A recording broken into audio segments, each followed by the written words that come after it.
Okay then, नमस्ते आदाब सत श्री अकाल, मैं उसी संकल्प कांस्टिया। स्वागत है आपका इस नए सेशन गाइस।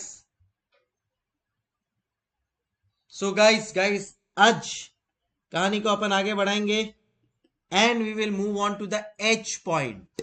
सब याद है ना points? A B C D F G H, G तक हो गया है अपना। इजी लग रहा है अभी तक एंड इजी है अभी। H is what you called as simulation analysis. अब पहले ना ऑपरेशंस रिसर्च हुआ करता था ओआर कॉस्टिंग के साथ, सीए फाइनल लेवल पे, सीएमए फाइनल लेवल पे अभी भी है।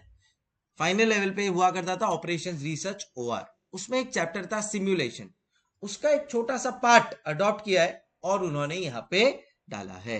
So let's try and understand that. So simulation के बेसिस पे we are going to now try and understand के उसको कैपिटल बजटिंग को कैसे अपने को यूज करना है। सो इसमें क्या होता है पता है क्या? रैंडम नंबर्स होते हैं, ठीक है। वो रैंडम नंबर्स सिम्युलेटेड बेसिस पे आते हैं। सिम्युलेशन का मतलब होता है क्या? तो से फॉर एग्जांपल मैं एक डेटाबेस बना लूंगा, जैसे इंस्टीट्यूट है ना। इंस्टीट्यूट कई बार क्या करता है, एक सिम्युलेशन के बेसिस पे एग्जाम पेपर बनाता है। तो what does that mean? Institute के पास एक क्वेश्चन बैंक है, question bank of 100 questions for example, ठीक है। उसमें से 10 क्वेश्चन उसको उठाने हैं जो एग्जाम में आएंगे। तो वो randomly first question, third question, 14th question, 31st question, 55th question ऐसे करके उठाना चालू करेगा। तो बेसिकली एक बार वो क्वेश्चंस उठा लिए उतने, फिर बाद में नेक्स्ट टाइम नेक्स्ट एग्जाम होगा तब दूसरे कुछ उठाएगा, फिर नेक्स्ट टाइम नेक्स्ट एग्जाम होगा कुछ दूसरे कुछ उठाएगा। तो उससे एक सिमुलेशन पैटर्न सेट हो जाता है कि भाई ये होने के चांसेस है। वैसे ही यहाँ पे सिमुलेशन है। सो एक एक पैटर्न सेट हो जाता है और उस पैटर्न के बेसिस पे अपन कैश फ्लोज को चूज करते हैं। बट यहाँ पे जो पैटर्न है that is based on a random numbers. So इधर अपने को लिखने का cash flows are based on a random based on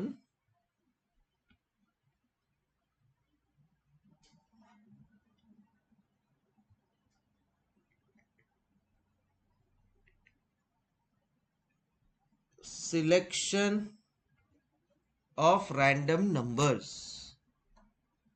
Cash flows are based on selection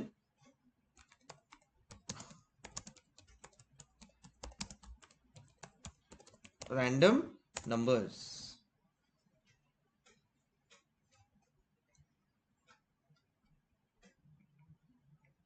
और ये रैंडम नंबर्स आते हैं बेस्ड ऑन सिमुलेशन। बहुत सिंपल है। आ जाओ इसका एक क्वेश्चन कर लेते हैं and I think will be clear. So simulation का उन्होंने अपन लिया है क्या?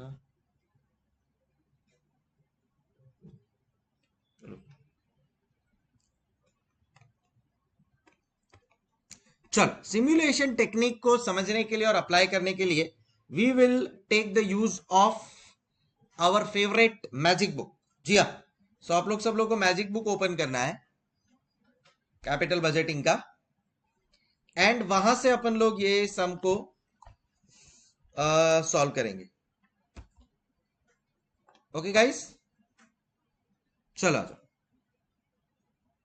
Uncertainty associated with two aspects of the project, और फिर हमने कल एक एक्सप्लेनेशन दिया है वो ठीक है। मेन ये है बाबूजी, मेन क्या है? मेन ये है एनुअल कैश फ्लोज दिया है, प्रोबेबिलिटी दिया है, प्रोजेक्ट लाइफ दिया है और प्रोबेबिलिटी दिया है। और फिर बाद में इसके बेसिस पे अपने को सिमुलेशन लगाना है। और अगर तुम लोग नोट करोगे तो देखो नेक्स्ट पेज पे कुछ दिया है जिसको अपन ने नाम दिया है रैंडम नंबर। क्या आपको ये दिखा? राइट, वैसा। अब सिमुलेशन में ना एक सिस्टम होता है, जैसा मैंने आपको बोला कि सिमुलेशन में पढ़ा चुका हूं पहले के सिलेबस में, एक चैप्टर ही था। तो उसमें हम लोग क्या करते थे, कुछ स्टेप्स थे। Step 1, calculate cumulative probability. क्या अपने को क्यूमुलेटिव प्रोबेबिलिटी कैलकुलेट करने को आती है? बहुत इजी है। अभी 2 मिनट में सिखा दूंगा, अगर नहीं भी आती होगी तो यूज किया होगा, अभी यह ध्यान में नहीं होगा। एंड फिर बाद में आता है स्टेप 2। ठीक है, स्टेप 2 होता है based on cumulative probability,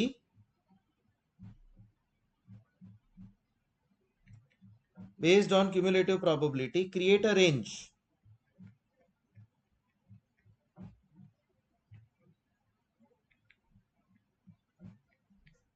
based on cumulative probability create a range. So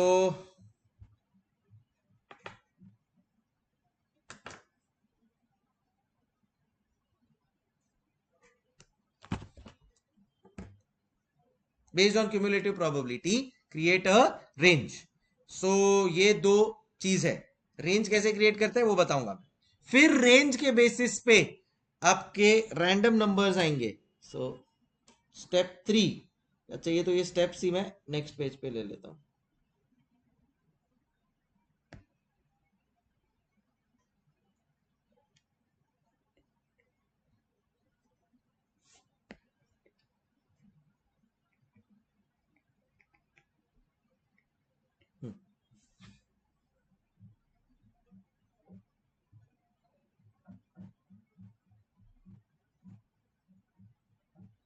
step 3 है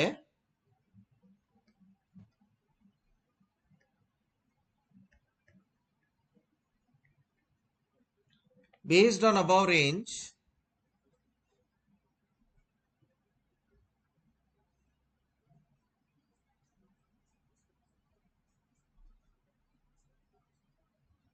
allocate, create a range, इधर भी लिख दो, based on random numbers, based on random numbers, based on above range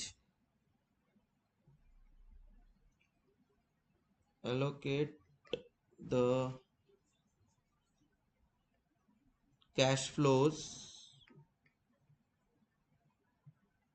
and other elements। तो अभी आओ बताता हूं कैसे वो चीज करनी है। लिख लो, एक बार लिख लो ये चीज, and then I will take you through. Write it down guys, very simple thing, so no need to worry at all।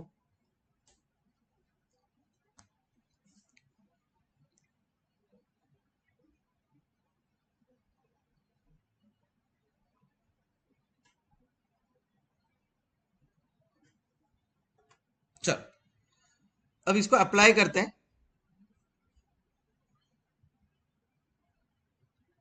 अब इसको अप्लाई करते हैं, आ जाओ।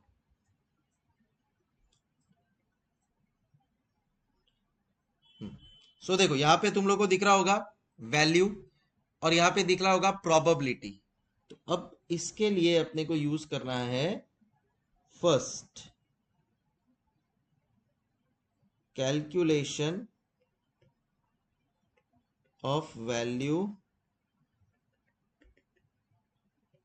And probability. तो देखो क्या क्या वैल्यू है, 10, 15, 20, 25, 30, 35, 40। ठीक है, सो 10, 15, 20, 25, 30, 35, 40। ठीक है, अब फिर दिया है प्रोबेबिलिटीज। प्रोबेबिलिटी देखो क्या दिया है, 0.02, 0.03, 0.15, 0.15,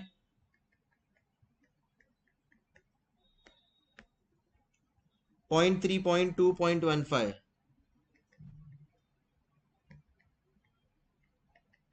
ठीक है, इसके बेसिस पे अपने को अभी क्या कैलकुलेट करना है, step 1 calculate cumulative probability.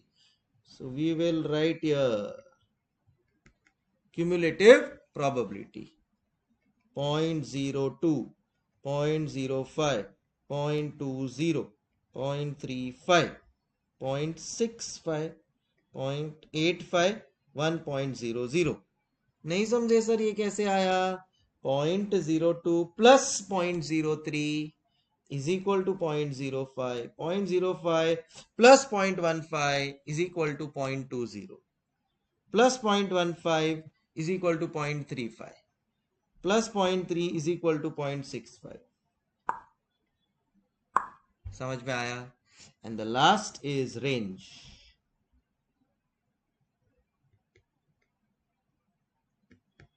And the last is range. चलो अब देखो, रेंज का बस एक ही सीन है, it starts with 00, it ends with 99। Total 100 numbers आएंगे इसमें, बट 00 से स्टार्ट होता है, 99 पे एंड होता है। तो यहां से जब वो 00 से स्टार्ट हो रहा है ना, इट इज 00। अभी कितने? दो एस्पेक्ट, दो डिजिट है यहाँ पे, 0.01, 0.02। तो 00 एंड एक 01।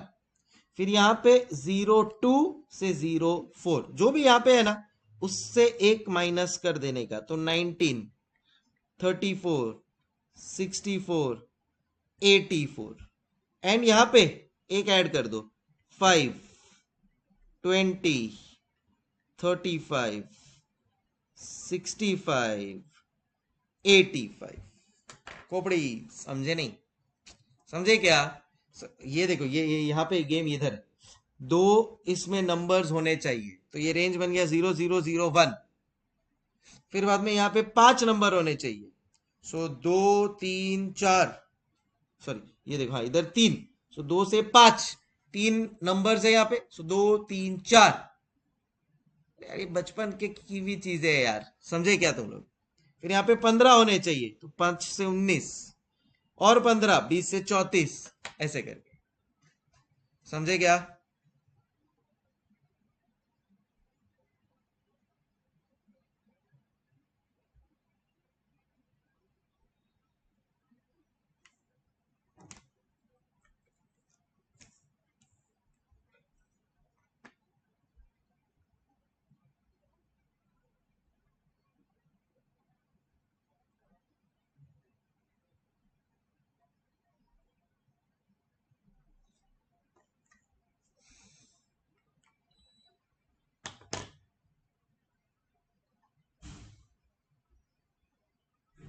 क्लियर है सबको?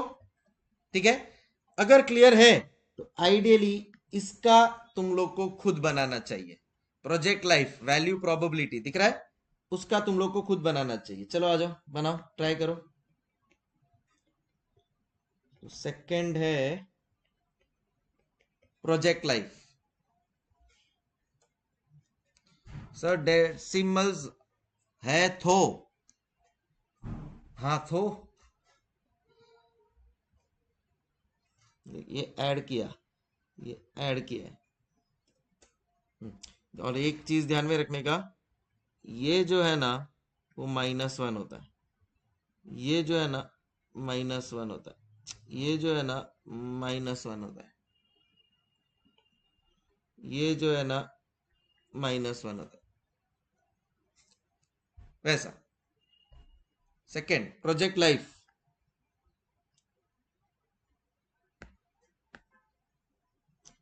वैल्यू एंड प्रोबेबिलिटी,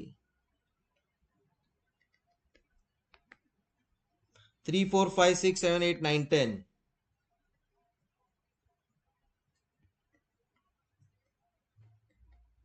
फिर प्रोबेबिलिटी 0.05, 0.10, 0.3, 0.25,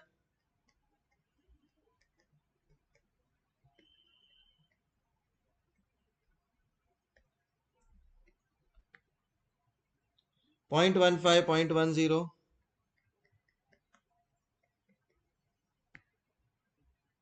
0.03, 0.02।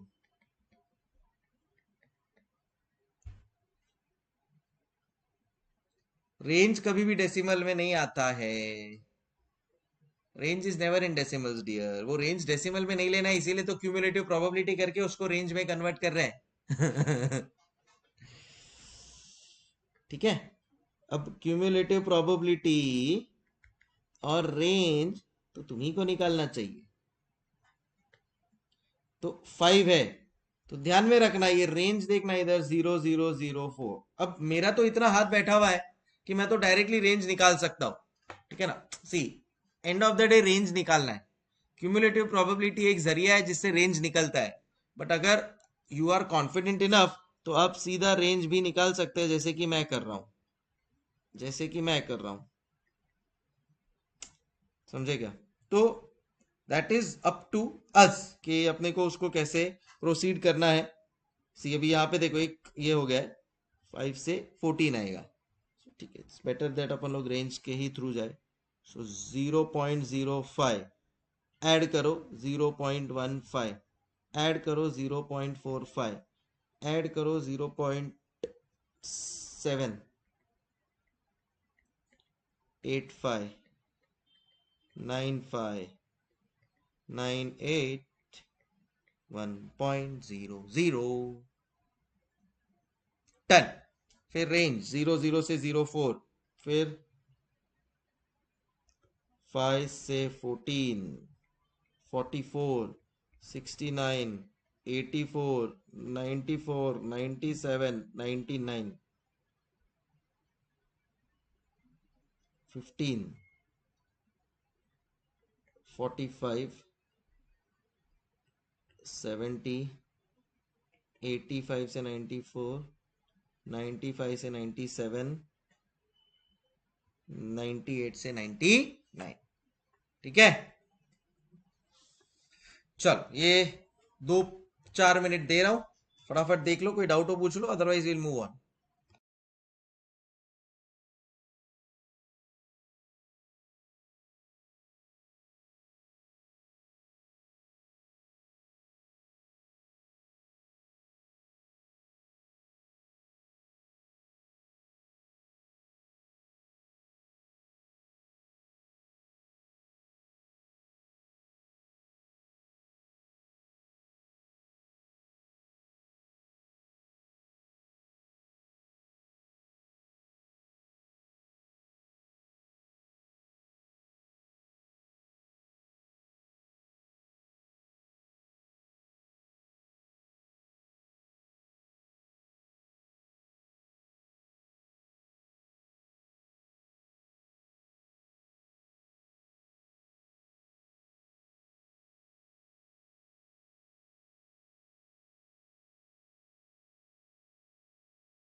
चलो done.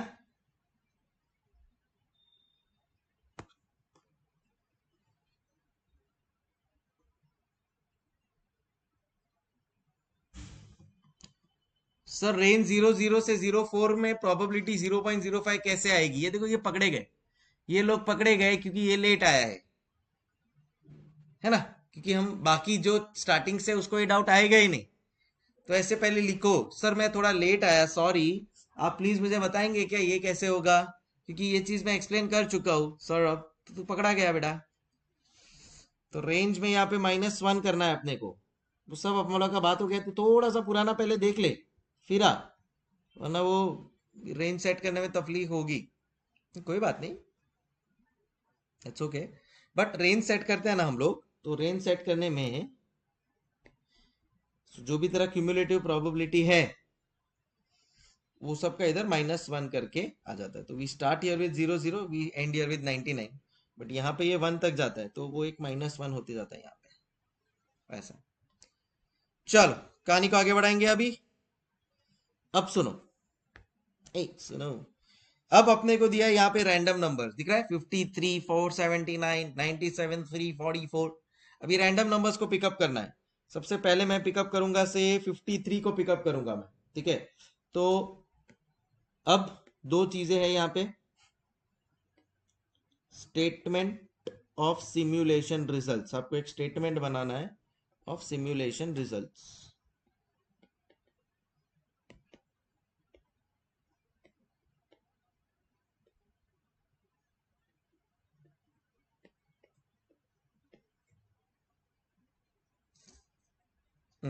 Statement of simulation results. अब रैंडम वैल्यूज के बेसिस पे सिमुलेशन रिजल्ट्स डालना है अपने को। दो पार्ट में डिवाइड करेंगे अपन इसको।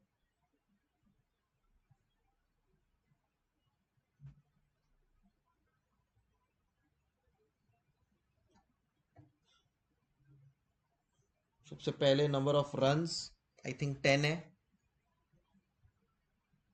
Random number for annual cash flow, random number for project life, then present value.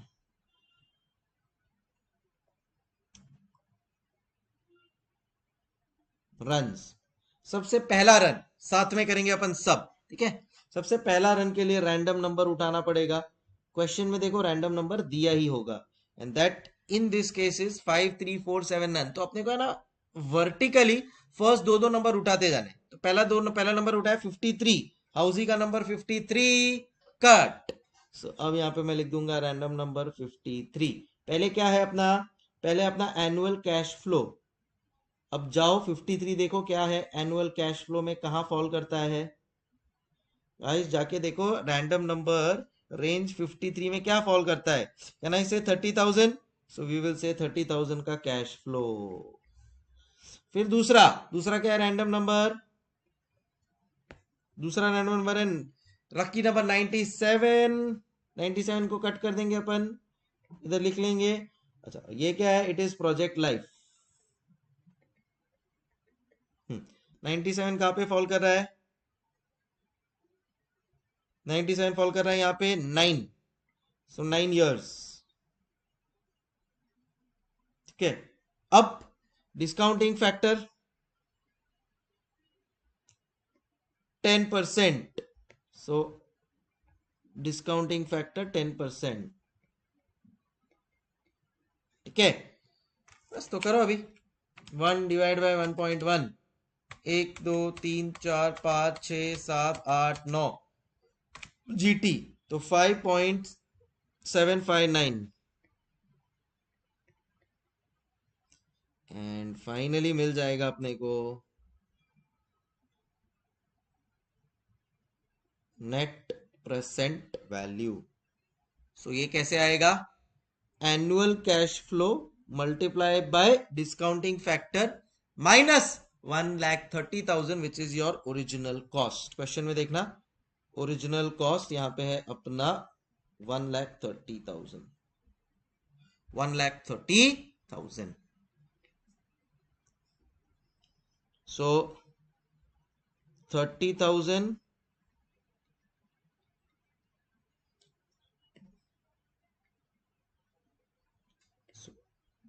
net present value is equal to present value of cash inflows minus present value of cash outflows। Cash outflow के लिए अपन बहुत clear है, that it is 1,30,000. Present value of cash inflow वो भी अपन लोग देख लेते हैं कितना आता है। वो आ जाता है 30,000 multiply by 5.759. So 30,000 into 5.759, 172,770 minus 30,000 किया तो आपको मिल जाएगा 42,770. 42,770. Sir R number is it given in the question? ऑब्वियो, अगर आर नंबर नहीं दिया होगा तो सब लोग क्या अपना अपना आर नंबर लेकर आएंगे? तो कैसे चलेगा दीदी? बस बस ऐसा 10 सिमुलेशन रन्स है, वो अपने को 10 सिमुलेशन रन्स करना है। ठीक है, अब इसमें भी रैंडमली एक पिकअप कर लेगा और अपने को लगे वो एनपीवी होगा। सो इतना कोई लॉजिकल है नहीं, बट बुक में दिया है तो अपन लोग कर रहे हैं।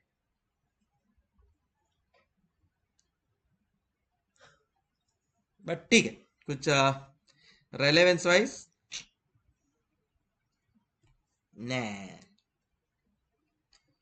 Are number is given in the question. अब ये हुआ एक रन का। अब दूसरे रन का सेम टू सेम चीज करनी है अपने को। दूसरे रन में वापस से पूरा एक्सप्लेन करूंगा, बट अभी फ्लो में करने दो। दूसरा रन है मेरा अभी।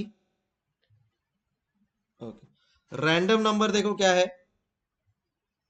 53 40 97 हो गया, 66 99। तो 66 99, अच्छा 66 क्या है, ये रहा 35,000। 99 क्या है, 10 years। ओह ठीक है। अब discounting factor at the rate 10% for 10 years।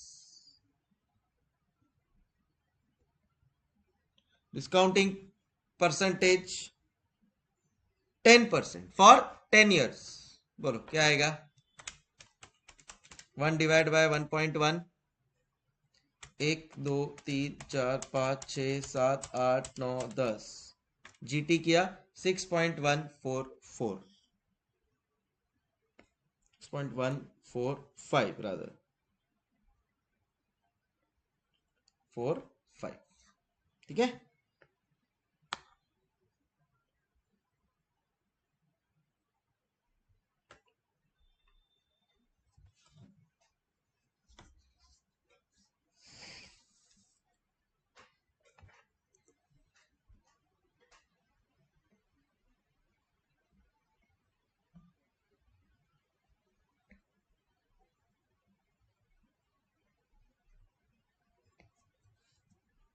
ठीक है। अगेन यहाँ पे net present value of cash inflow minus present value of cash outflow, ये तो फिक्स है 1,30,000। Present value of cash inflow 35,000 multiply by 6.145, 215,075 minus 1,30,000, 85,075।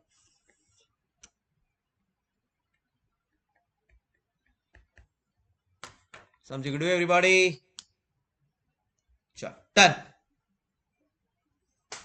बस यार यही करते जाना है, करते जाना है, करते जाना है, सम खत्म, दैट्स इट। अब बाकी का रन्स कौन करेगा? करेक्ट, वो आप लोगों के लिए होमवर्क है।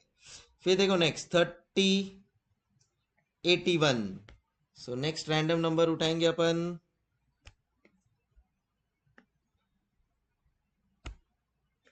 थर्ड 3081। ऐसे ही चलते रहेगा यार, ऐसे ही चलते रहेगा। ठीक है,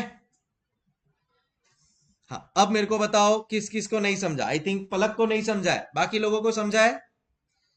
खाली पलक को नहीं समझा या बाकी सबको, किसी को नहीं समझा? क्या सीन है?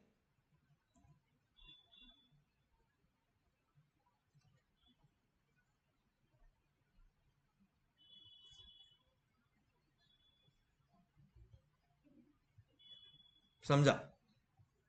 Understood now sir? Okay, clear है, ग्रेट है, ग्रेट ग्रेट, डन। सो बस अभी 3 से आगे लेकर 10 तक कर लेना, that will probably be your homework. So इधर मैं लिख देता हूं, simulation run 3 to 10 is your homework.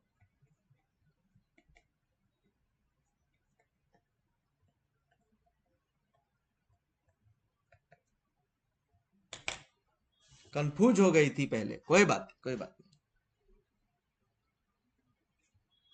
चलो अब आ रहे हैं अपन लोग अपने लास्ट एस्पेक्ट के ऊपर। क्या है वो लास्ट एस्पेक्ट? Decision tree. तो ये भी अपने आप में एक गिलिंडर है, एक कहानी है, सिंपल है ये भी, डोंट वरी, मजा आएगा करने में।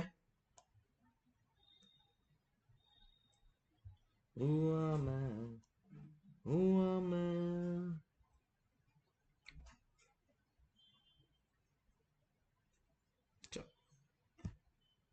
डन हो जाए तो बोलो, तो मैं आगे बढ़ता हूं। सौरभ अभी तेरे को थोड़ा थोड़ा कंफ्यूजन यहाँ पे होगा, वो थोड़ा रिव्यू देख, पहले का लेक्चर देख लेना, समझ जाएगा तेरे को।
चलो गाइस, डन है।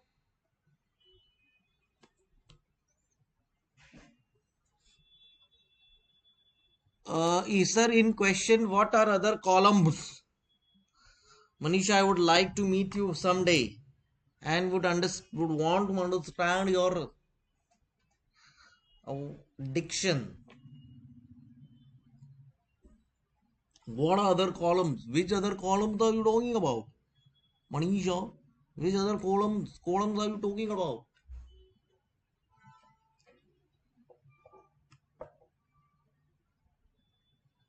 Sir, one query in question, कितने सारे रैंडम नंबर दिए हैं तो हमें कैसे पता चलेगा कि कौन से लेने हैं? वही फर्स्ट दो, ये सीक्वेंस में लेते जा, 10 जब खत्म होगा तो रुक जा, ये सीक्वेंस में लेती जा, फिर नेक्स्ट सीक्वेंस, फिर नेक्स्ट, फिर नेक्स्ट, फिर नेक्स्ट, ऐसे सीक्वेंस में लेती जा। फिर जब हो जाएगा कंप्लीट तो रुक जाना, सिंपल। जब तेरा 10 टेस्ट रन हो जाएगा कंप्लीट, फिर ये, ठीक है। चल चलते हैं अब नेक्स्ट क्वेश्चन, नेक्स्ट कॉन्सेप्ट के ऊपर। I think it will be concept I, हाँ आई। इस कॉन्सेप्ट का नाम है डिसीजन ट्री।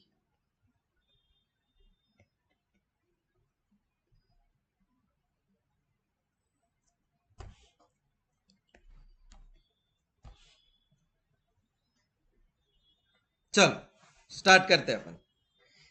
डिसीजन ट्री में क्या होता पता है क्या?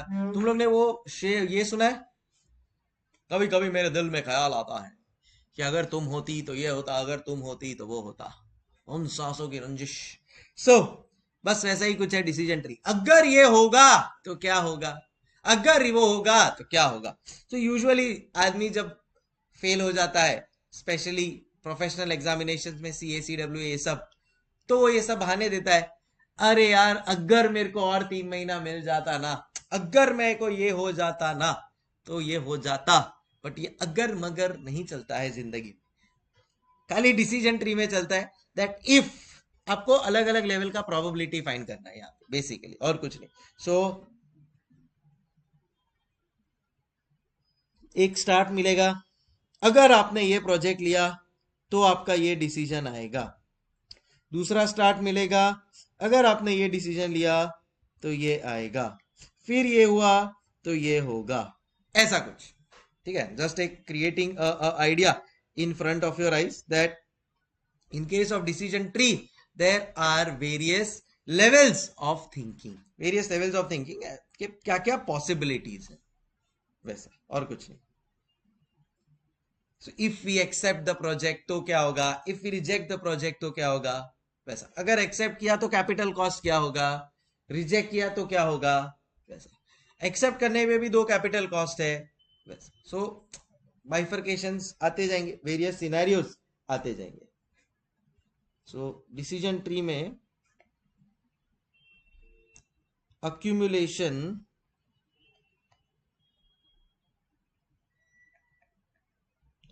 of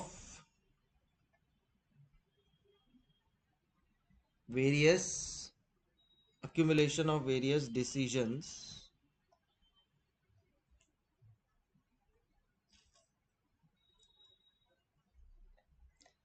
based on a diagrammatic format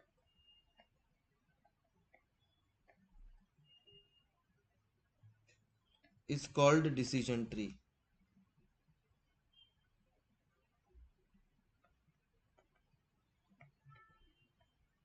Is called decision tree. Done?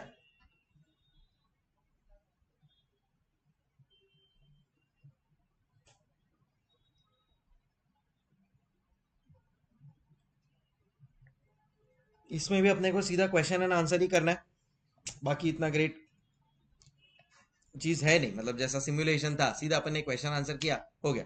वैसे ही डिसीजन ट्री है। आ जाओ क्वेश्चन के ऊपर।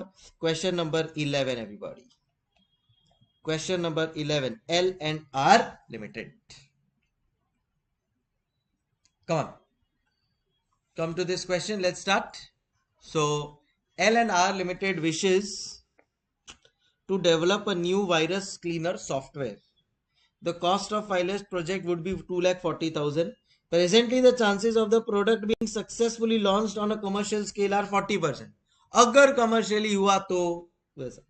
In case it does not succeed, L&R can invest a sum of 20 lakhs to market the product. Such an effort can generate perpetually an annual net cash flow of 4 lakhs. Even if the commercial launch fails, they can make an investment of a smaller amount of 12 lakhs with the hope of gaining perpetually a sum of 1 lakh. Evaluate the proposals adopting decision tree approach. Discount rate is 10%. समझे क्या? So this is how the question stands. Read कर लो एक बार. Read कर लो एक बार सब लोग question को।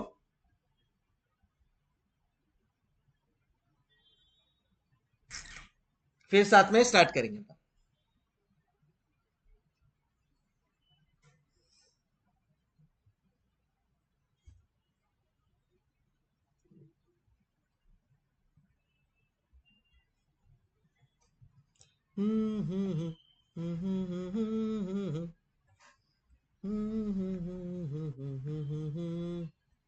हुआ रीड?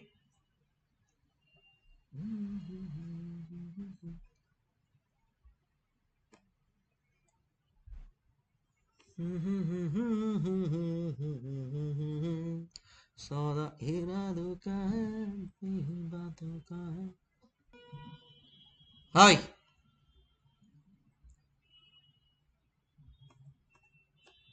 चल स्टार्ट करेंगे।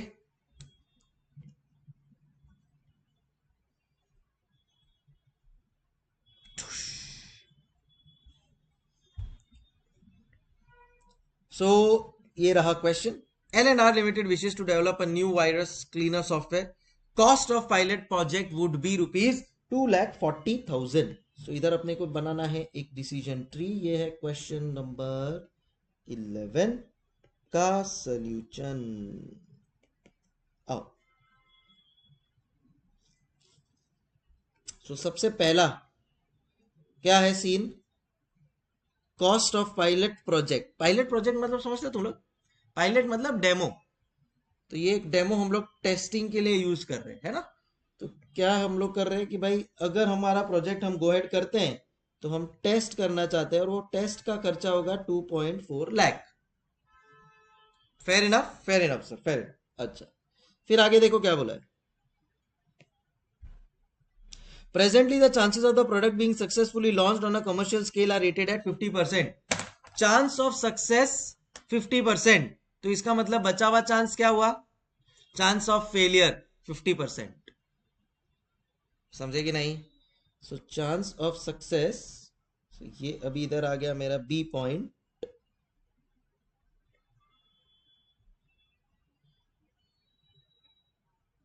सक्सेस 0.5,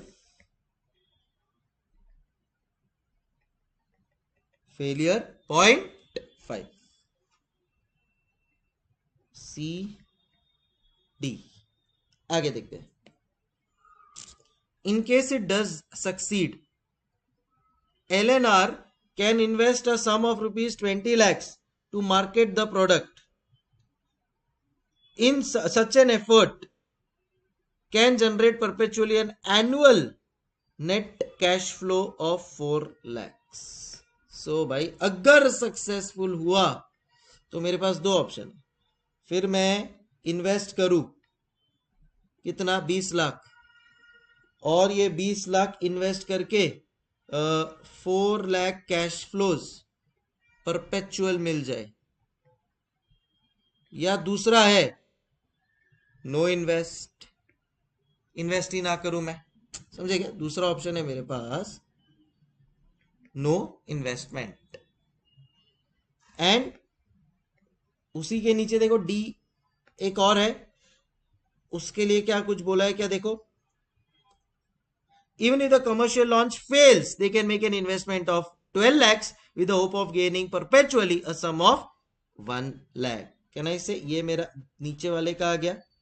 भाई अगर फेल होता है तो भी वो इन्वेस्टमेंट तो करेगा, बट अब इन्वेस्टमेंट कितना करेगा? 12 लाख का। एंड देन कितना कैश फ्लोज एक्सपेक्टेड है? 1 लाख का कैश फ्लोज एक्सपेक्टेड है।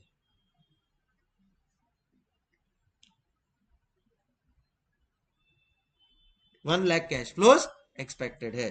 अगेन दूसरा ऑप्शन नो इन्वेस्टमेंट। अगेन दूसरा ऑप्शन करो ही मत इन्वेस्ट। और कुछ है क्या possibility? Done. Evaluate the proposal adopting the decision tree approach. Discounting rate 10%। समझ में आया ये ट्री कैसे बनाया? 2 मिनट देखो, निहारो, बनाओ। फिर वापस से मैं ये पूरा रब करूंगा, फिर वापस से अपन साथ में पूरा बनाएंगे। ठीक है, चलो फिलहाल 2 मिनट दे रहा हूं, बना लो।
चल,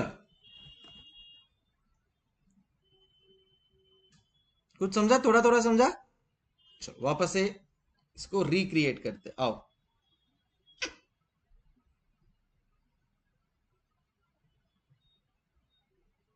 आओ स्टार्ट करो, सबको रीड करना। LNR Limited wishes to develop a new virus cleaner software. The cost of pilot या demo project would be rupees 2,40,000. Presently, the chances of the product being successfully launched on a commercial scale are rated at 50%. तो first दो चीजें अपने को मिल गई है कि 2,40,000 में टेस्ट करेगा वो। टेस्ट किया तो सक्सेस होने के चांसेस 50%, फेलियर के चांसेस 50%। अगर सक्सेस हुआ तो वो 24 लाख रुपए इन्वेस्ट करके 4 लाख का परपेचुअल कैश फ्लो लेगा। 20 लाख का इन्वेस्टमेंट करके 4 लाख का परपेचुअल कैश फ्लो मिलेगा। अगर फेल भी होता है तो भी 20 लाख का मार्केटिंग करके 1 लाख का परपेचुअल कैश इनफ्लो लेगा, या फिर इन्वेस्ट ही ना करे। समझे? आओ देखते हैं। ए, पहला टेस्ट,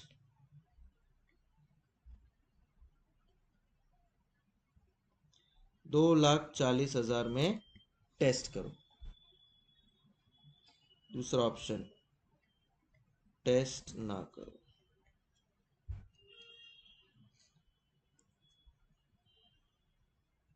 फिर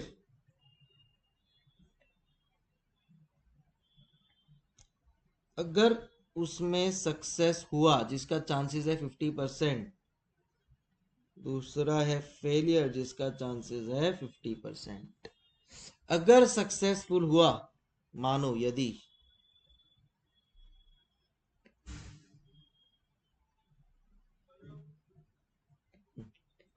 तो फिर 20 लाख इन्वेस्ट करेंगे और cash flow 4 lakh perpetual.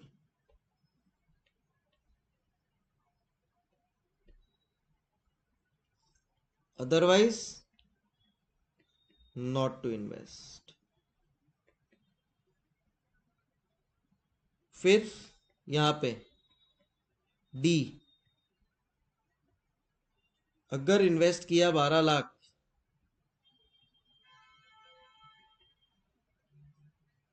Cash flow 1 lakh perpetual, otherwise not to invest.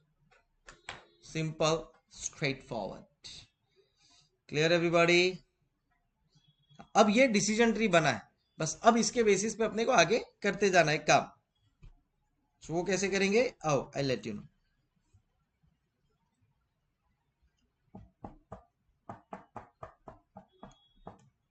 बना लो, ये एक बार प्रॉपरली बना लो और मुझे कंफर्म कर दो कि सर बना लिया है। और अब कैन आई से देखे बिना भी बना सकते हो।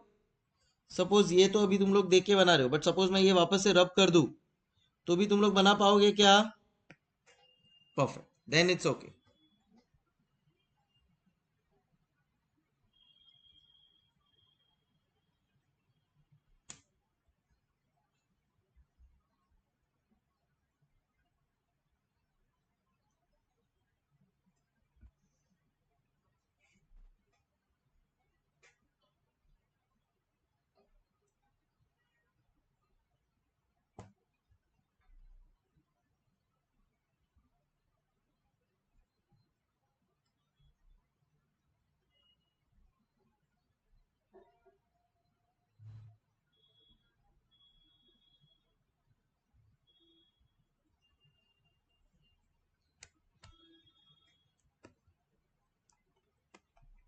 चलो चलो रे, सो गए क्या रे? डाउट है तो पूछो वरना आगे बढ़ेंगे।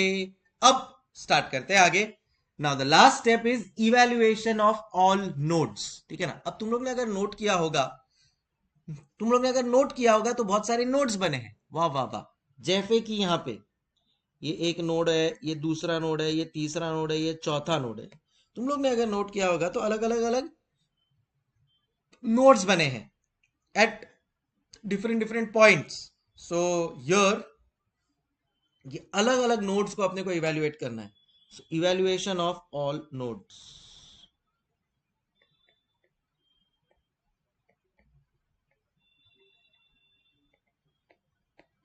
Evaluation of all nodes.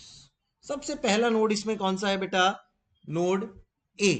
But कभी भी यहाँ पे रिवर्स आते हैं अपन, नोड ए लास्ट में, लास्ट से। सो नोड ए के पहले नोड सी है और एक नोड डी है, तो आई कैन सी और डी सेम लेवल पे, तो तुम डी से भी स्टार्ट कर सकते हो, सी से भी स्टार्ट कर सकते हो, परवाह नहीं, जिससे तुम बोलो। ठीक है, तो चलो we will start with node C. अब नोड सी को देखो,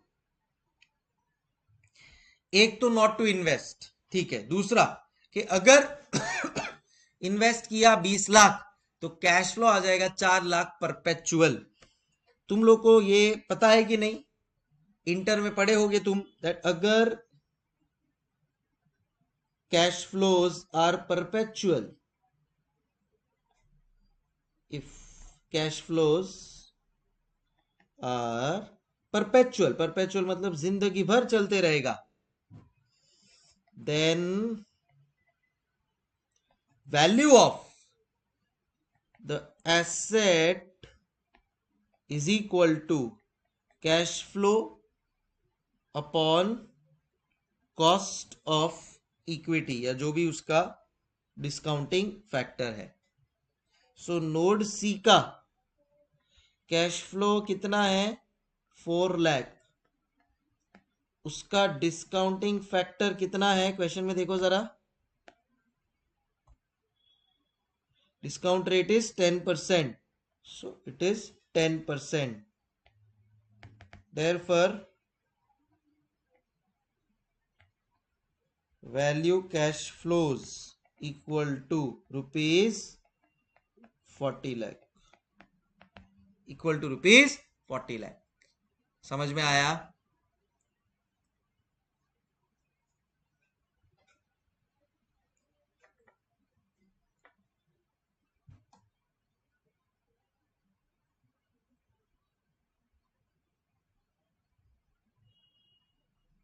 ठीक है, so value wise cash flow 40 lakh आ रहा है और खर्चा कितना हो रहा है? देयरफॉर नोड सी में cash inflow 40 lakh, cash outflow 20 lakh. 20 lakh का इन्वेस्टमेंट है ना अपना, समझे क्या तुम लोग? Investment. So therefore net present value node C पे आ जाएगा 20 लाख का। सेम वे में नोड डी कैलकुलेट करो, सेम वे में नोड डी कैलकुलेट करो। सो उसका भी देखो वैसा ही है, cash flows upon discounting factor. अच्छा, उसको परपेचुअल कैश फ्लोज कितना आ रहा है? देखो उसको परपेचुअल कैश फ्लोज आ रहा है अपना, डिसीजन ट्री देख लो एक बार चाहिए तो। उसको कैश फ्लोज आ रहा है perpetual 1 lakh. So 1 lakh divide by discounting factor 10%, यह आ जाता है रुपीज 10 लाख। यह आ जाता है rupees 10 lakh. So cash inflow rupees 10 lakh, cash outflow 12 lakh, तो ये तो एक्सेप्ट नहीं करेंगे अपन, 2 लाख का लॉस है। therefore we will not invest rupees 12 lakh, but कहना इसे ये इन्वेस्ट करेंगे अपन लोग, since NPV is positive we will invest, since NPV is positive we will invest rupees 20 lakh।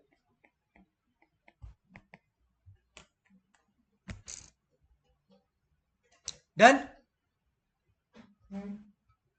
अब सी और डी हो गया, अब क्या करोगे? नोड बी पे एक और पीछे लेवल पे आ जाओ, तो इधर अपन लोग आ जाएंगे नोड बी पे। नोड बी को भी 2 पार्ट में बोल सकते हो आप, उसमें 0.5 है। सक्सेस वाला जो है ना वो 0.5 है। अगर सक्सेस होता है तो वो सक्सेस होने का एनपीवी कितना है? 20 लाख। वो सक्सेस होने का एनपीवी है 20 लाख। और अगर वो फेलियर होता है, और अगर वो फेलियर होता है तो उसका एनपीवी है 0, क्योंकि अपन लोग एक्सेप्ट ही नहीं करेंगे, राइट। सो ये 0, ये 0.5 into 20 lakh rupees 10 lakh plus 0। सो आपको 10 लाख सक्सेस का फायदा होने का चांसेस है। That is what is represented through node B. देखो पहले नोड सी का निकाला, एनपीवी आया उसका 20 लाख। नोड डी का निकाला, उसका एनपीवी आया 0, तो हम लोग ने रिजेक्ट कर दिया। दोनों का चांसेस है 50-50%, जो नोड बी में बताया, तो उसको हम लोग ने इवेल्युएट कर दिया। अभी अंडरस्टैंडिंग। अब नोड ए पे आ जाओ। अब इसी को कनेक्ट करते करते नोड ए पे अपन लोग बोलेंगे कि भाई देखो, नोड बी अगर 10 लाख है और नोड ए पे 2,40,000 इन्वेस्ट करना है, तो क्या खोटा कर लेते हैं ना यार, क्या बोलता है public. So we will say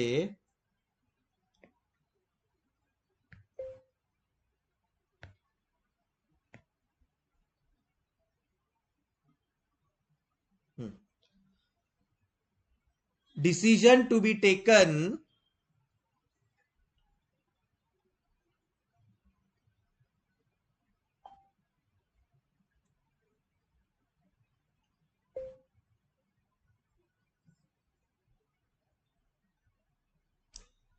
decision to be taken based on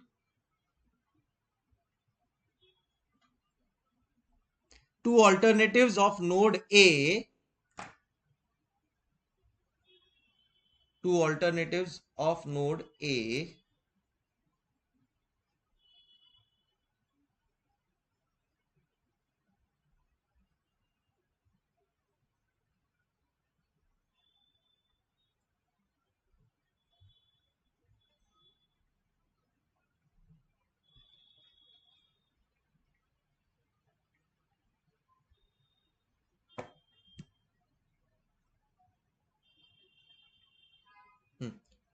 decision to be taken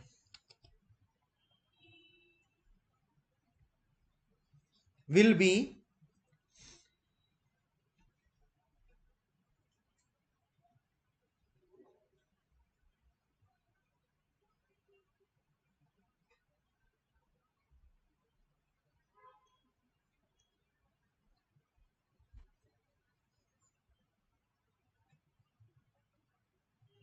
that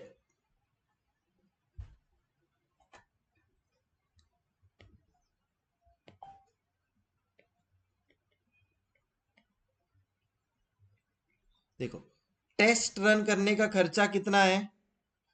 test run करने का खर्चा 2,40,000 है।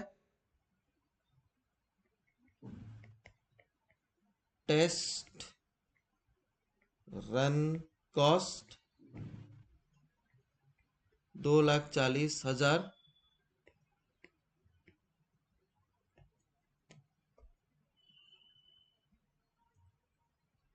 Test run cost 2,40,000। और दूसरा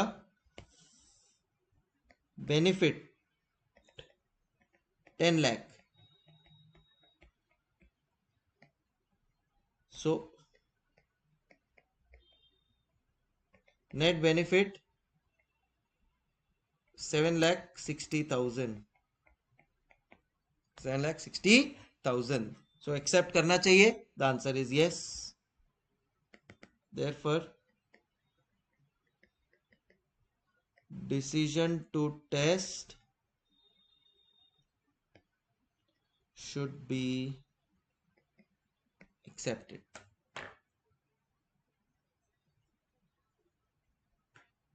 Decision to test should be accepted.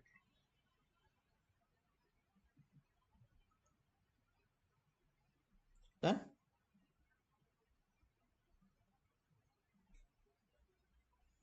और चाहिए तो दूसरा भी अपन लोग लिख लेते हैं। If we don't test, we will lose the above gain, इसको बोलते हैं opportunity gain, lose the above opportunity gain.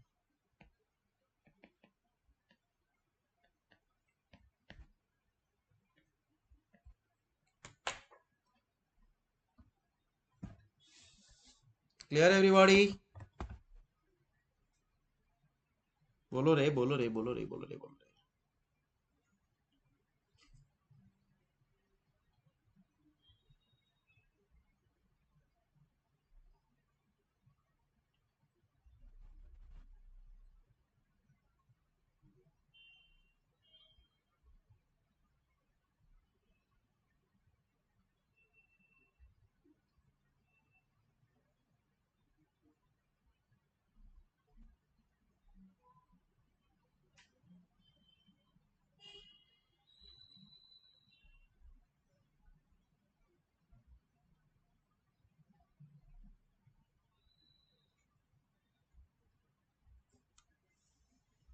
Done. So evaluate करते करते करते करते करते इधर पहुंचे अपन कि टेस्ट करना चाहिए। सो जब आप डिसीजन ट्री बनाते हो यू थिंक फ्रंटवर्ड्स, जब आप उसका वर्किंग करते हो तो you start backwards, is what we have done.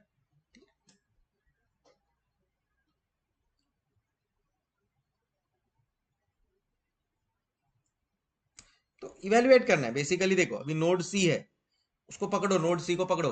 Not to invest या इन्वेस्ट, दो ऑप्शन है अपने पास। इन्वेस्ट किया तो क्या होगा, 20 लाख इन्वेस्ट करो, 40 लाख का वैल्यू पाओ, तो इट इज गुड, तो 20 लाख आ गया। Not to invest 0। D, invest किया तो लॉस, नॉट टू इन्वेस्ट 0, तो वो जो लॉस है वो भी नहीं चाहिए, तो 0। सो अब अगर सी आया तो इन्वेस्ट करेंगे और 20 लाख कमाएंगे, उसका प्रोबेबिलिटी 0.5। डी आया तो करना ही नहीं है इन्वेस्ट, प्रोबेबिलिटी 0.5, तो बी पे आ गया 10 लाख। बराबर 10 लाख का बी पे है। अगर ए लेता हूं मैं तो 2,40,000 का कॉस्ट, तो ए पे 7,60,000, या टेस्ट ही ना करूं, सोचा सा टेस्ट करूंगा, सो ए पे that is where I stand. समझे अभी मैंने जो एक फ्लो समझाया, that's it about, that's all about your decision tree. And इसी के साथ मैं बोल दूं आपको कि मेरे सारे के सारे कॉन्सेप्ट्स जो ए टू आई थे, वो सारे कॉन्सेप्ट्स मेरे कंप्लीट हो गए हैं। अब अपने को खाली सम्स करना है, और एक दो हाई लेवल के कुछ क्वेश्चंस है, दो हाई लेवल के मस्त क्वेश्चंस है, वो मैं करवाऊंगा। वो एनपीवी के ऊपर बेस्ड है और उसमें थोड़ा बुक वैल्यू और वो सब कॉन्सेप्ट आता है, वो मैं कराऊंगा एकदम फ्रेश हो गए तुम लोग तब कराऊंगा। Other than that I hope we are clear. Yes everybody? So इसी के साथ मेरा आई तक कंप्लीट होता है। एंड यस, ये तुम लोग भी प्रॉपरली इधर तक नोट्स सेटअप कर लो। अच्छा एवरीबॉडी,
चलो guys moving on.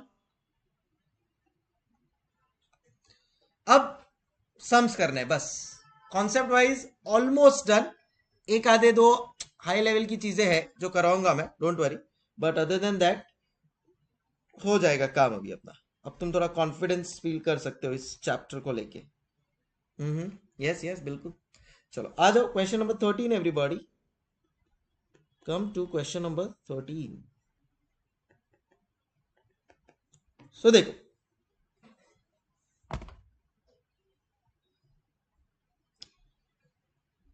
XYZ is a taxi operator and each taxi cost 4 lakh, useful life 3 years.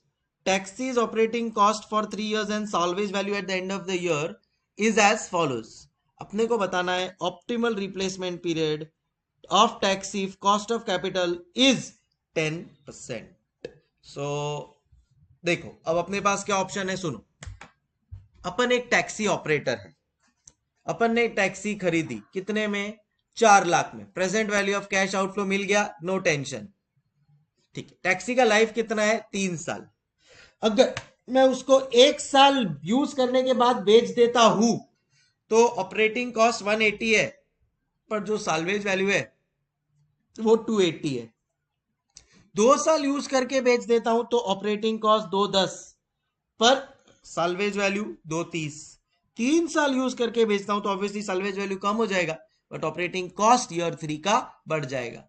अपने को बताना है कौन सा बेस्ट रहेगा, कौन सा बेस्ट रहेगा. 1 साल के बाद ही बेच दूं, 2 साल के बाद, या 3 साल के बाद. That is the decision that we have to make. Are we clear everybody? Question समझ गया? सिंपल है. आओ करते हैं. सिर्फ एक चीज इसमें ध्यान में रखें, इसके लिए मैं साथ में कर रहा हूं, अदरवाइज तुमको ही बोलता था करने को. आओ ऑप्शन 1 पहले चलो लिख भी लेते हैं सब इंफॉर्मेशन. सो टैक्सी 4 लाख की है,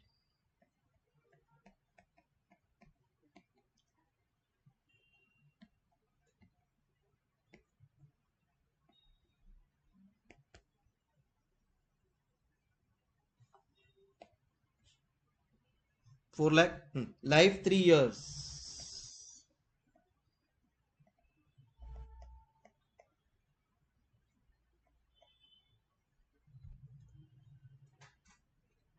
लाइफ उसका 3 years. फिर और operating cost and resale value दिया हुआ है. ऑपरेटिंग कॉस्ट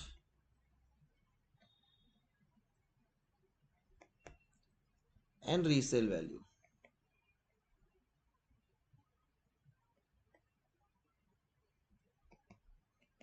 दिया हुआ है. ठीक है, चलो अब स्टार्ट करेंगे कहानी को.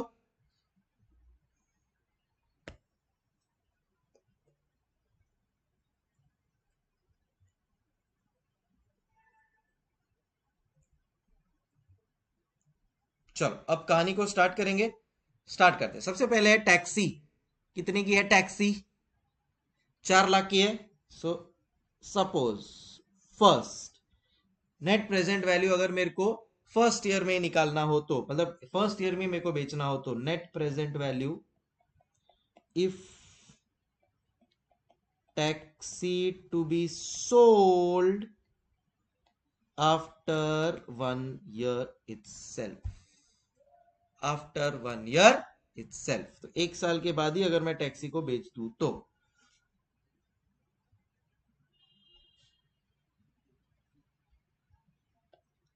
सो present value of cash inflow, present value of cash outflow. Cash outflow में मेरे पास 2 चीजें है. एक है 4 लाख, वो तो ईयर 0 का है तो वो तो एज इट इज आएगा. बट दूसरा है मेरे पास ऑपरेटिंग कॉस्ट 1,80,000 का. ये जो 1,80,000 का ऑपरेटिंग कॉस्ट है, इसका discounting factor at the rate 10% for 1 year होने वाला है. So it will be what, 1 divided by 1.1 and 0.909. So into 0.909. समझ में आया? तो 1,80,000 इंटू 0.909 प्लस 4 लाख हो जाता है 563,620. 563,620. समझ में आया एवरीबॉडी?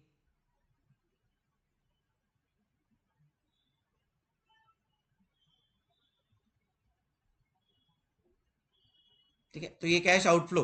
अच्छा, इनफ्लो तो मेरा रीसेल वैल्यू है, मेरा इनफ्लो बोलो वो कितना है, 2,80,000. सो ये 2,80,000 है, बट 1 साल बाद मिल रहा है तो 0.909 जो इसके लिए अप्लाई किया था. सो 2,80,000 इंटू 0.909 सो 254,520। सो अपने को मिल जाता है नेट प्रेजेंट वैल्यू।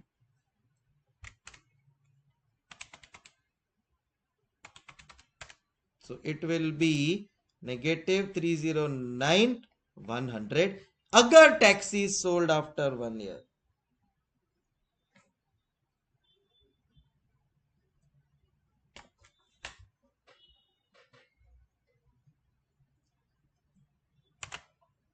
सेम अब आपको फाइंड आउट करना है। तो अभी देखो ये मेरा हुआ एक ऑप्शन कि भाई 3,09,100 का नेट नेगेटिव एनपीवी है। तो ऑब्वियसली यहाँ पे खर्चा ही ज्यादा हो रहा है, तो ये एक मैं एक्सेप्ट कर लू। वैसे ही मैं दूसरा भी फाइंड करूंगा और मैं वैसे ही तीसरा भी फाइंड करूंगा। जो मेरे को सबसे सस्ता पड़ेगा I will use that, I will use that, right. So 1 साल के बाद बेच दिया तो 3,09,100 का अभी फिलहाल खर्चा आ रहा है। सेम वे सेकेंड ईयर और थर्ड ईयर का नेगेटिव एनपीवी आप लोग फाइंड आउट कर लोगे, प्लीज ट्राई करो। आया तो ठीक, नहीं आया तो obviously I will join in. Come on, give it a try.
हाँ भाई,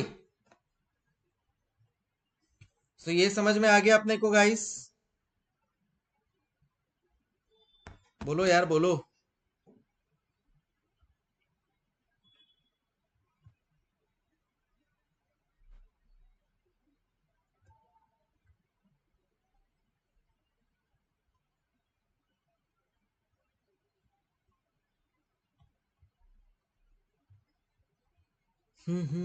चलो सेकंड और थर्ड का आंसर्स बोलो मेरे को गाइस। कम ऑन, जितना है जो आया वो आया, मैं एक्सेप्ट कर लूंगा तुम्हारे आंसर्स को। ले ले, ये बोलती है सेकंड एंड थर्ड में कंफ्यूजन है सर। ठीक है, मैं बताता हूँ।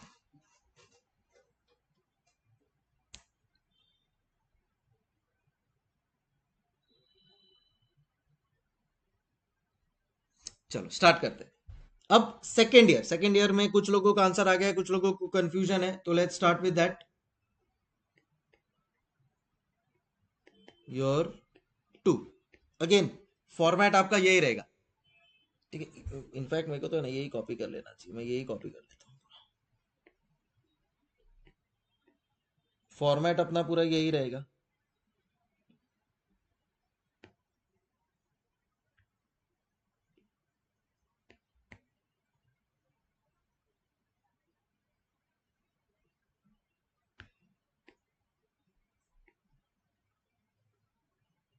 Second, NPV if taxi is to be sold after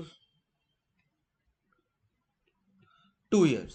same present value of cash inflow minus, अब नंबर्स तो अपन लोग को खुद करना ही है कैलकुलेट, तो वो अपन लोग कैलकुलेट कर लेंगे। आ जाओ, चलो let's start now. Present value of cash inflow, present value of cash outflow और इनफ्लो। इनफ्लो में अपने को पता है भाई 2,30,000 आएगा inflow. So let's write that down, 2,30,000 कितना, हाँ 230 है ना रीसेल वैल्यू। सेकेंड ईयर के बाद रीसेल वैल्यू भी अच्छा आ रहा है, डिसेंट। चल, present value of cash outflow भाई, एक तो मेरा 4 लाख तो गया, वो गया ईयर 0 का 4 लाख जो गया वो तो गया। फिर बाद में ईयर 2 का कॉस्ट कितना है, 2,10,000, ईयर 1 का 180। सो देखो 1,80,000 का कॉस्ट तो लगने ही वाला है, उसके ऊपर 0.909, फिर 2,10,000 का कॉस्ट तो लगने ही वाला है, उसके ऊपर 0.826,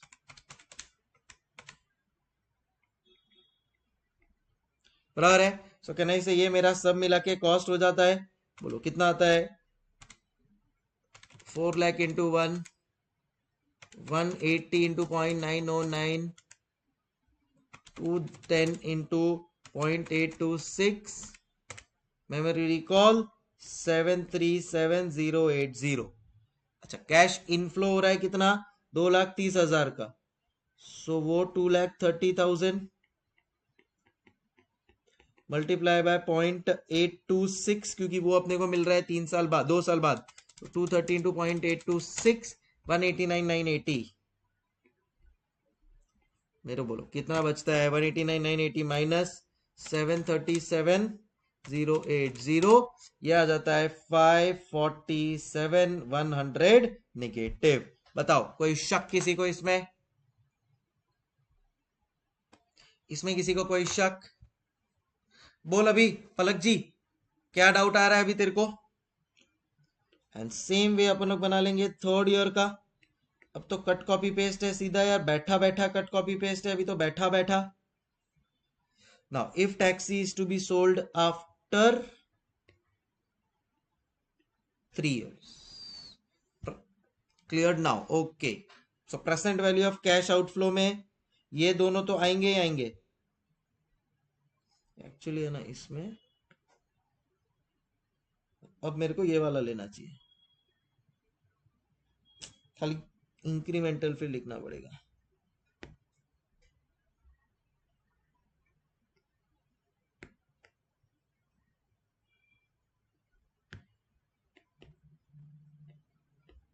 third, NPV if taxi is to be sold after 3 years.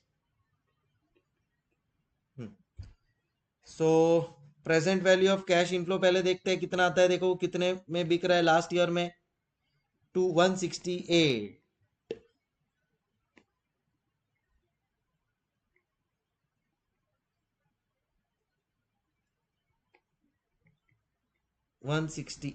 Into 1 divide by 1.1, 1 2 3, 0.751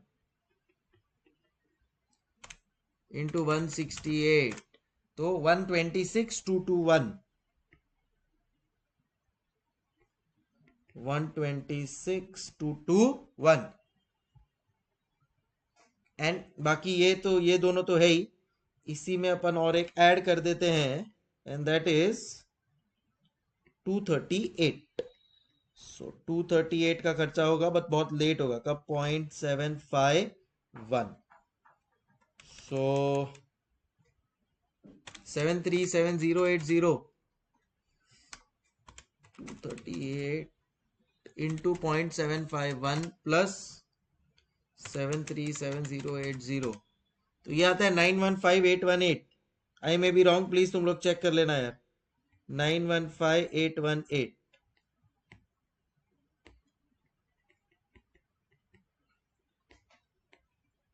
ठीक है। अब बोलो एनपीवी कितना आता है, 915,818 minus 126,221 789,597 तो 789,600 789,600 Are we clear everybody?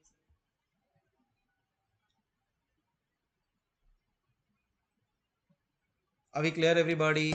अब सुनो, अब मेरे पास 3 नंबर्स आ गए हैं. NPV if sold after 1 year,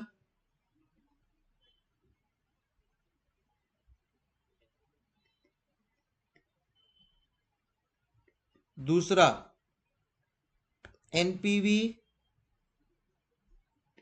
if sold after 2 years, NPV if sold after 3 years.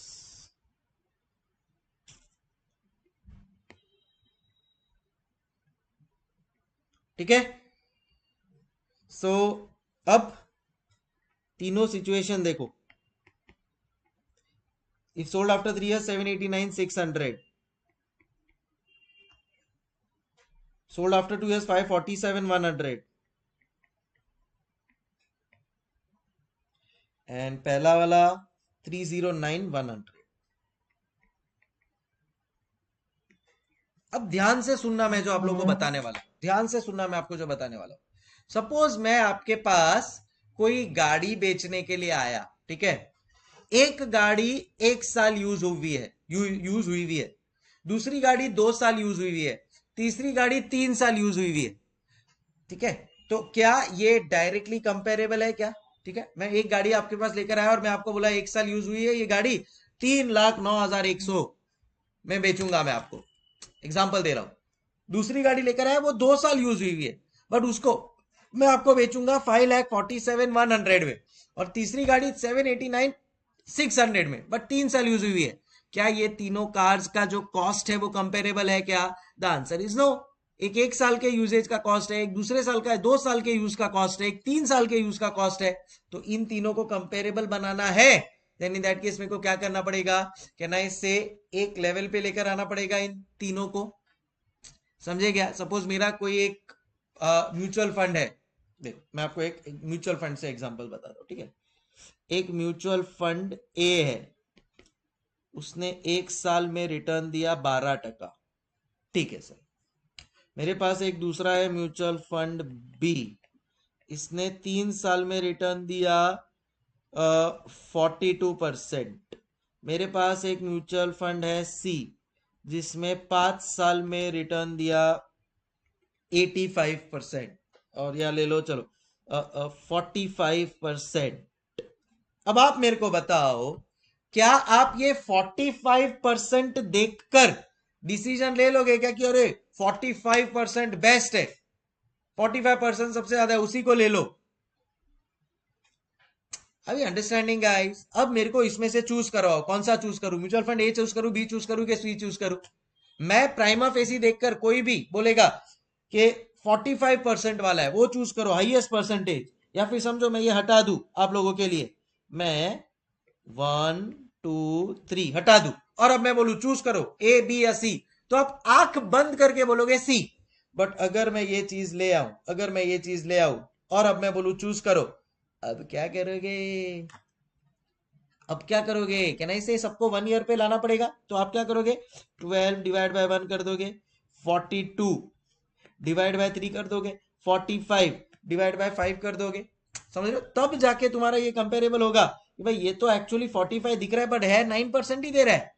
ये 42 वाला कुछ 12.5% दे रहा है फॉर एग्जाम्पल, और ये खाली 12% दे रहा है. अब इसमें अपने को पता चलता है यार ये तो मशीन बी बेटर है, मशीन बी बेटर है.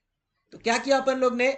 अलग अलग ईयर्स को एक ईयर पे ले आया by dividing it with the number of years it has been used.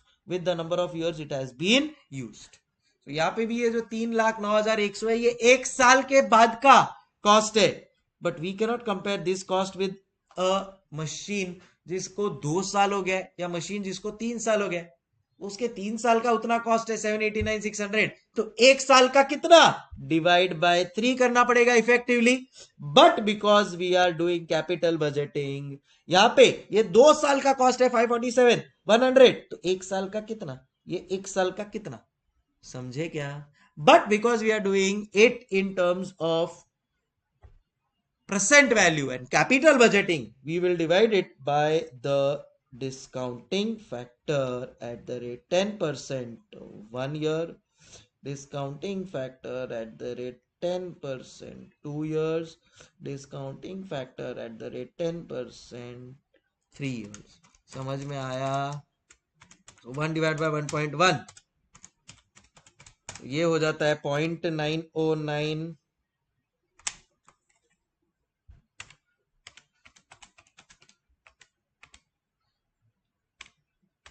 1.736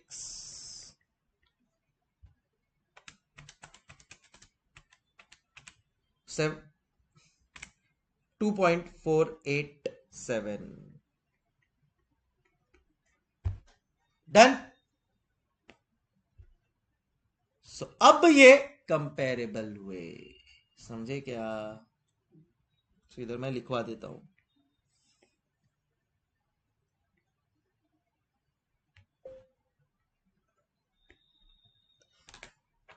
The costs at all three levels are not comparable because they are of different duration. So first we will bring them all at a annual level and then compare. As we can see from above, the cost of first machine is for 1 year, whereas the second part it is for 2 years, and in third part it is for 3 years. Therefore, they are not comparable, and we will bring them at a comparable level by dividing it by their number of years. But because we are using capital budgeting, we will divide it by the present value annuity factor of the number of years and then make them comparable, and amongst them the lowest cost will be our final decision.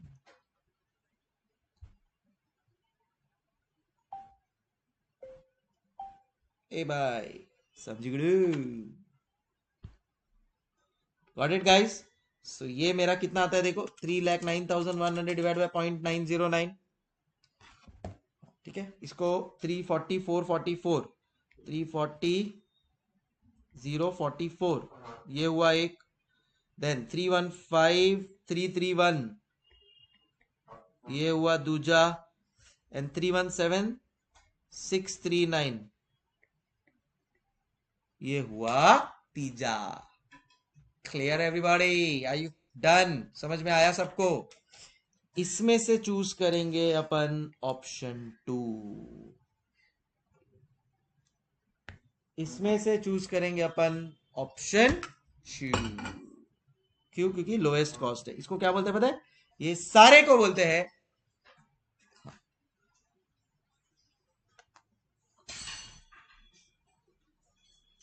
चलो चलो समझ में आया?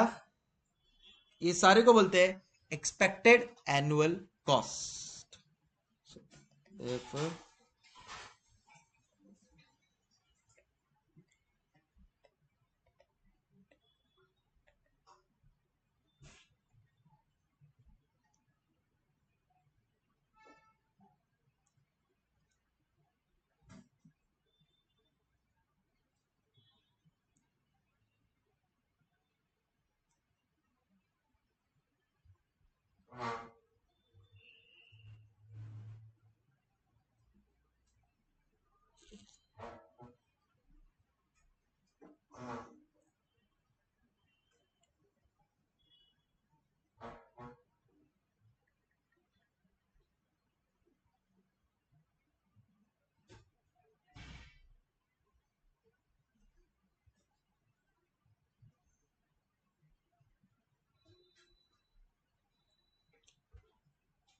we will use the EAC, equated annual cost. Present value of cash outflow divided by present value annuity factor number of years. Lower the better. Lower the better. Hey, समझ गए?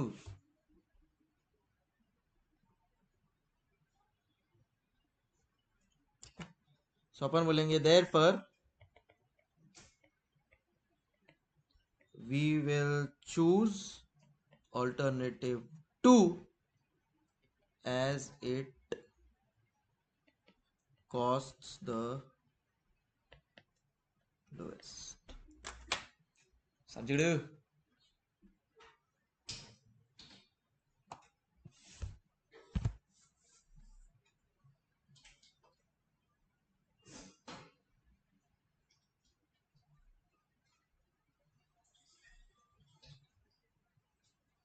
ठीक है?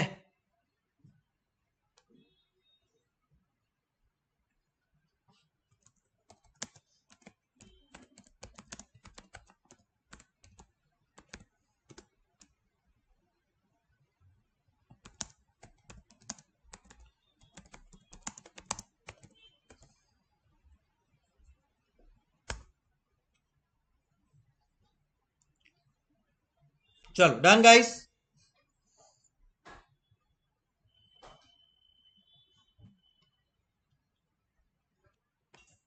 चलो अब या will take a short break.